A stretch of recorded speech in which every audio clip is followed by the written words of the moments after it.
Change relationship belief through thick or thin. Sharon Horne-Ellstrom here. Welcome to day 1594 of What You Up To Now, documenting the journey, primarily business journey, and sharing the experiences I've had as I've transitioned and been involved in lots of different businesses. About 49 years in offline, brick and mortar, real world businesses, I like to call them to irritate my online friends. With 25 plus years of that, simultaneously working in corporate America for some of the most amazing and biggest corporations on the planet, both publicly and privately held, which is a different ballgame, different animal, right? Because what you can do in a privately held organization, even if it's $100 million plus company, which is what I was working for, versus a publicly traded company, kind of two different things. You can do a lot more things if the company is held tightly than if it is beholden to stockholders and other stakeholders. So for Supersize Your Business today, we're focusing on relationship related topics for the month of June with respect to the annual challenge, our BU 365-day challenge to do one thing every day that improves us. We're focusing on the life framework area of our relationships. So yesterday we talked about a bunch of different relationship beliefs we have about relationships, or you may or may not have these, but I shared 20 that might seem good and that you may or may not have experienced. I have at one time or other believed all of those things on that list of 20 beliefs. Don't believe all of them now, but I'm sure there's still a couple on there that I believe. But all of them have the ability to hold us back and prevent us from getting the relationships that we want. So today we talked about how to change limiting beliefs. And my favorite process, there's a lot of tools and processes for changing limiting beliefs. Some I learned from Tony Robbins, 40 years ago. NLP, neuro-linguistic programming, has a lot of really good strategies for changing beliefs. And this one is probably taken partially from neuro-linguistic programming, but it's just a 7-step process. It's really just a series of 7 questions that we ask ourselves and visualize and go through in order to take that belief that we currently have and make it something that will really move us toward what we want it to be, do, and have. So if, for example, it doesn't have to be for relationship beliefs. If I believe that I'm not good enough, is that 100% true? No, of course it's not. None of us are not good enough. Number 2, am I sure that it's 100% true? No, I know that it's not 100% true. I can think of all these situations where I was good enough or more than good enough to do the thing that I wanted to do. And then the rest of the process has us, thinking about what benefits us by having and keeping that belief right now. Because there's always a benefit, or we would have let it go already. What will happen 10 years from now if we don't change that belief? What will the cost be if we don't change that belief? What could happen? Who could we be if we were willing to change that belief? And in 10 years from now, what would our life look like if we were to change that belief right now? And then I like to take whatever that was, look at the opposite of it. And if the opposite of it works, whenever that gets triggered, whenever I hear myself use that or think that, I automatically substitute the new one. I write it on a card, I put it on my phone screen, or I put it on a reminder, a certain time of day reminder, that once a day at least it's popping up on my phone. And I use that to reinforce the belief I want versus the belief I had before. So that was really wish I would have done it that quick on the challenge today. I think I babbled and talked too much. But that happens. Some days I babble and talk too much. Especially on topics that I know are so powerful, they can change your life. And that is one. If we were simply to pay attention to our beliefs and then always be reaching for and always be substituting a more empowering belief or something that moved us toward what we want instead of a toxic or a negative or belief that holds us back, we would automatically create a better life and transform our life into exactly what we want it to be. But it's hard to believe that something as simple as that, as asking ourselves questions about a belief or a thought we have, has the power to transform and change our life.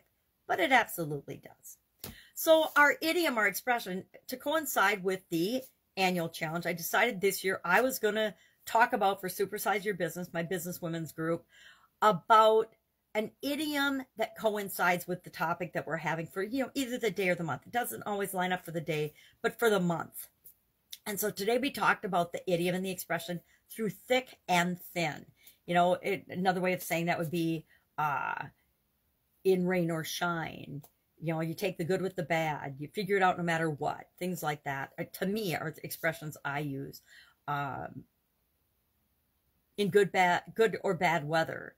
You know, I think in good or bad weather is a really good one because it reminds us that there are so many things outside of our control.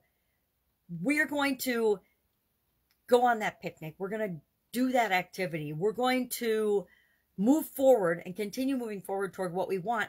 No matter what outside of us is happening, we're not going to let that control us. So the weather is a good example because we have no control over the weather. I don't know anybody who has any control over the weather, right?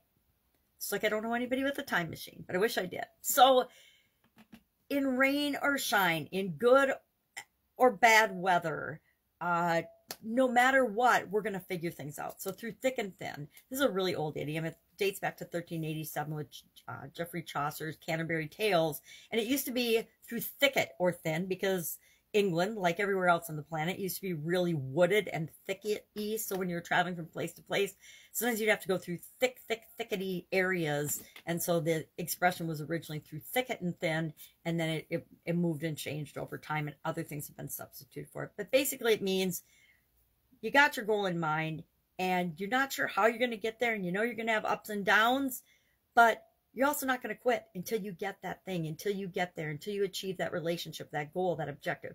Now, like, the tricky thing about relationships are they involve other people. And just like the weather, can we control what other people do or say or think or feel?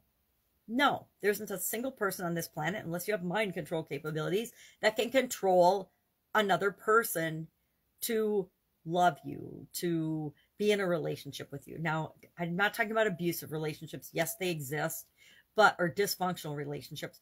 But if you want to be in a relationship with someone, a relationship means you have to both agree to it, right? And that's why probably 50+% of marriages and things fail, is because we have different understandings and different expectations and different thoughts and beliefs and feelings about what that relationship should be.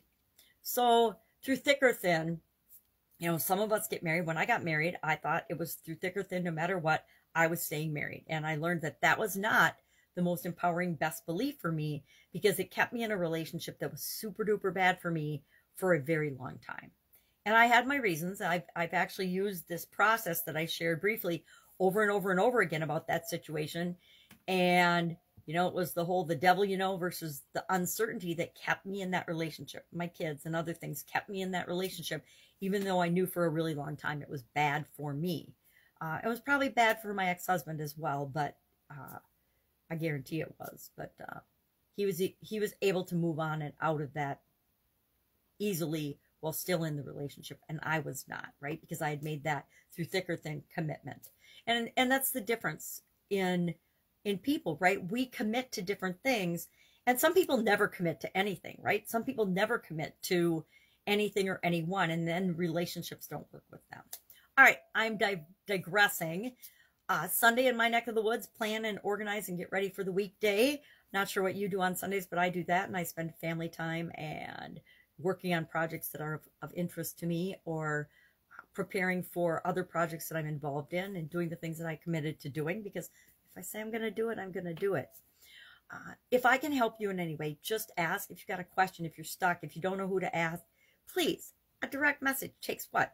20 seconds to send off, or a Voxer. You can push the button on Voxer to pajamagrandma@gmail.com. I think that's my handle on Voxer still. I set it up so many years ago, I forget, but you can find me, send me a Voxer, and, you know, as long as it takes you to record it, I listen to it and get back to you, usually right away, unless, of course, I am involved with somebody else, or in a relationship, or in a project, or doing something that I can't. But as soon as I hear it, I will respond. All right, that's it. Have an awesome day. I will, of course, be with you tomorrow, just to fill you in on topics we're talking about in the pieces of content that I create every day, as well as when I'm able to share different projects that I'm working on, I will share them with you. I'm working with some real estate investors right now, which is always fun because I spent a lot of years in real estate. All right, see you tomorrow.